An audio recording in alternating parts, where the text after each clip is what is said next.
Well, hey everybody, it's your good buddy 650 Eve here, and welcome to the new bike build series. In this episode, we're going to install Lightech rear sets onto our 2021 Kawasaki ZX-10R, and our good buddy James L. Wilburn is going to collect his 2020 BMW S1000RR that he chose over the 2019 Aprilia RSV4 1100 factory.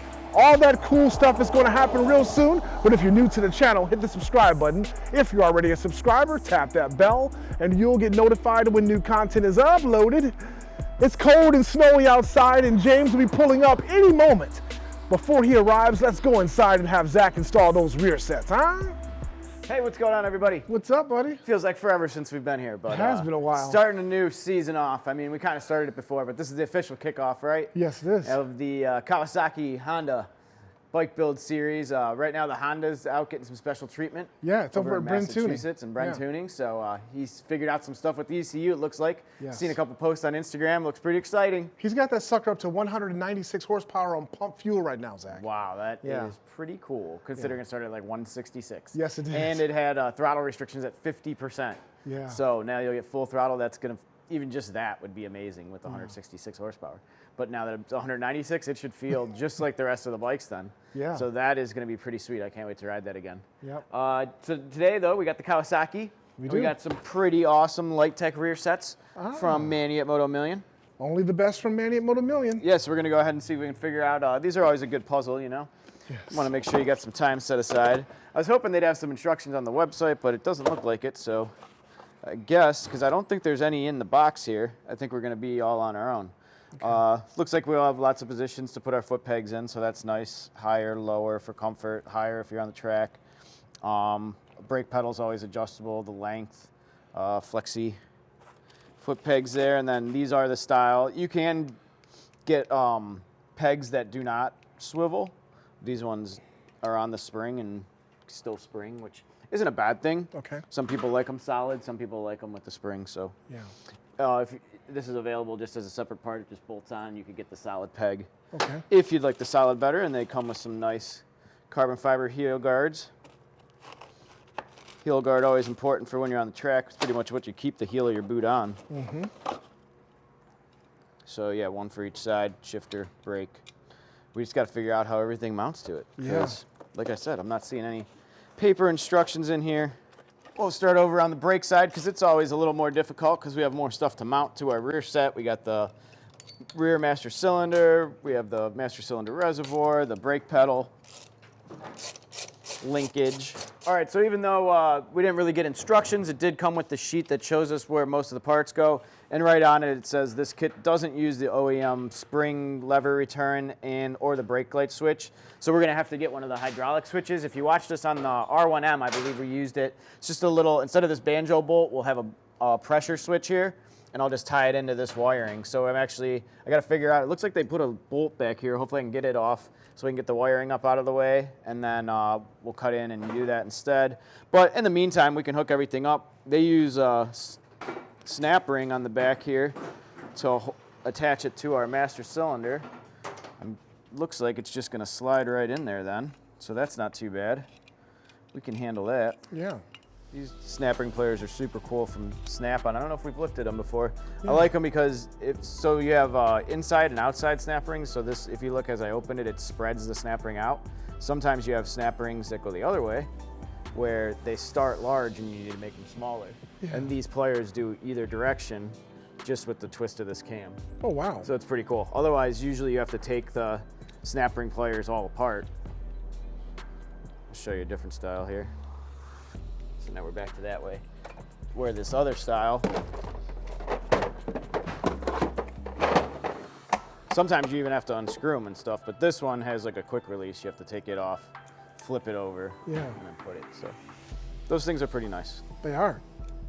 We'll put a link to them in the description. Yeah, they don't put up with abuse very well though. Okay. Luckily they're Snap-on, so you can just hand them back to the Snap-on guy and go, I don't know what happened. They broke again. Gone through a couple pair of them. All right, so we got done what we could on the brake side here. It did not give us a provision for our brake fluid reservoir. We're probably gonna get a Rizoma one anyway, so I'm gonna wait for that to come, and if we have to, we can make a bracket that attaches here. We'll get in touch with Lightech, maybe they can send us a bracket. And then the brake light switch, we're gonna have to get the pressure one, and we'll wire it into this. So for now, it's done. That part was about as easy as it gets, actually. Let's see, this is adjustable, like I said, so we have to figure out where we wanna put that, and then we can install where we wanna put our peg too.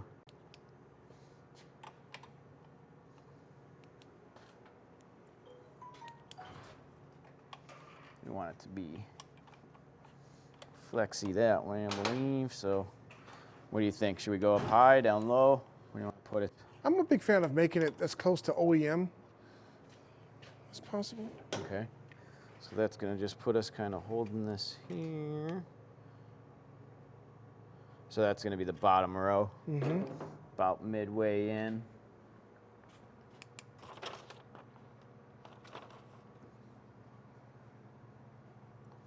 Yeah, because multiple people ride these bikes, my good buddies and stuff, when we're doing SmackDowns and all that. And if it's OEM, then everyone should be pretty comfortable on it. Yeah, for sure, for sure. We'll start with it about there. And then that's right, I'm going to double check the brake lever itself, because I think it wasn't the Lightech on the S1000, the bolt came out? Yes, yep. It was on the RS-V4. RS-V4. Oh yeah, the RS-V4, yeah, that's right, you are correct. It happened in Alabama. That's going to be the short tapered screw. You can see it has the opposite of the taper here. That's why we use that taper screw in it.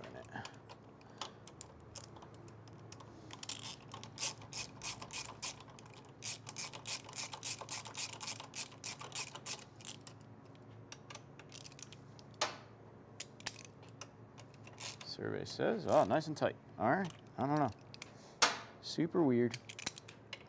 Well, that's snugged up for now. We might wind up moving it, and let's snug up this. We'll probably just, yeah, we'll just bring it in just a hair.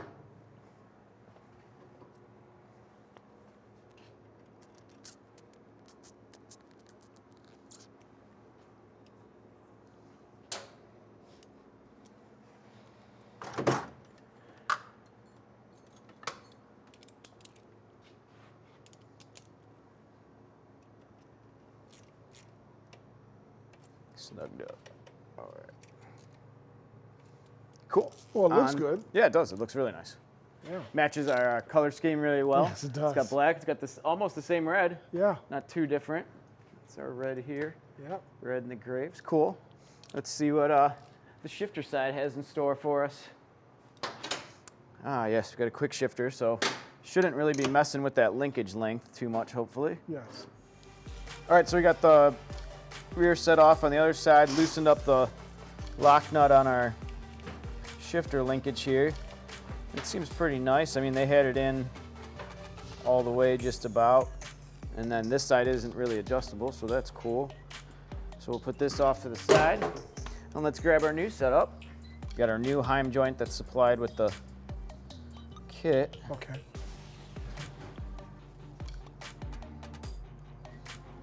Hopefully this doesn't mess with our quick shifter.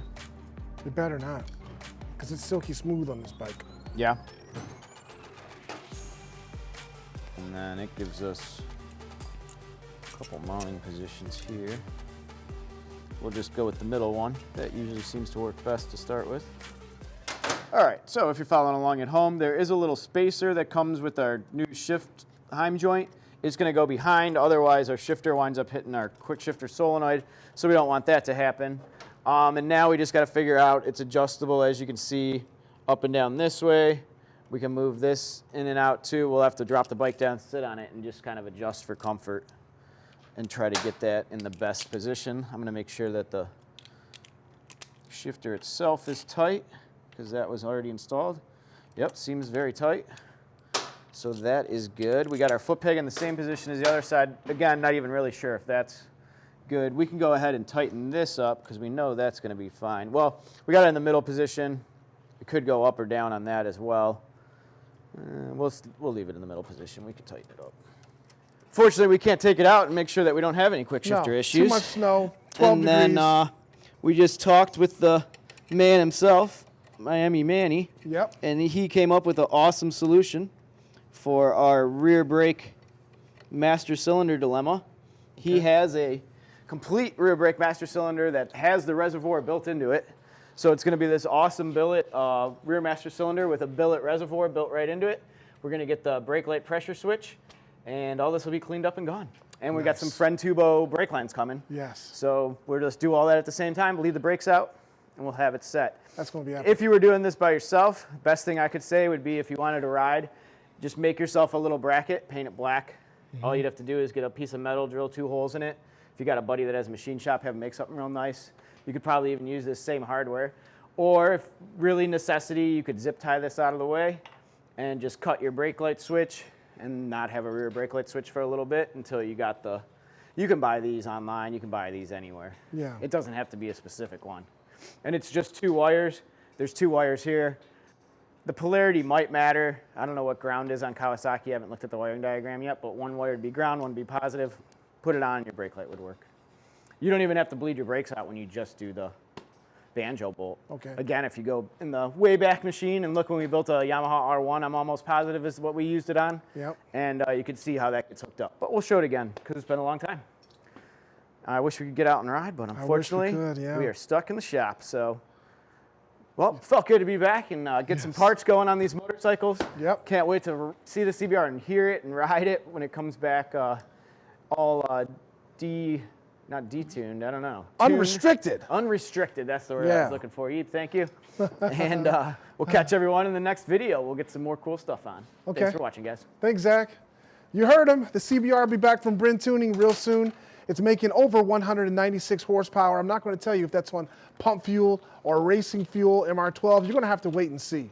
But we got this bike all cleaned up. The new rear sets from Lightech look amazing on this machine. A link to them is in the description. Discount code 650E. So why not wrap up our video showing James's beautiful 2020 S1000RR. Zach, if you had the choice between this and the Aprilia, which one would you have selected?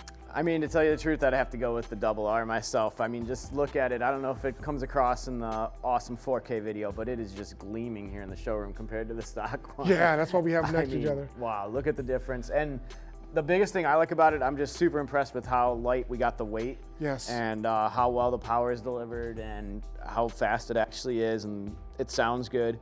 I would maybe change the exhaust would be the only thing I would. What would you change it to, Zach? I'd probably go with the longer Akrapovic. I like the way they look better. Yeah. And I think might gain a little power. But other than that, this bike came out amazing. It's got the Brembo style calipers, the cooling duct, the Brembo RCS master cylinder up front. Yep. Whole new braking system there. Whole new braking system in the rear. Underslung. Tons of carbon fiber. Yeah. The Lightech rear sets, just like what we installed on the Kawasaki. That's why we came over to wrap it up here. Yeah. And yeah, no, I think he made the right decision, for sure. Wow. Well, he's not that there's anything wrong with the Aprilia. That bike is really cool, and actually it's kind of more my style with the matte carbon fiber, but I'm just impressed with the weight. I like the weight. 415 pounds with a full tank of fuel. Yeah, I like that. I like that fact of this motorcycle. Wow.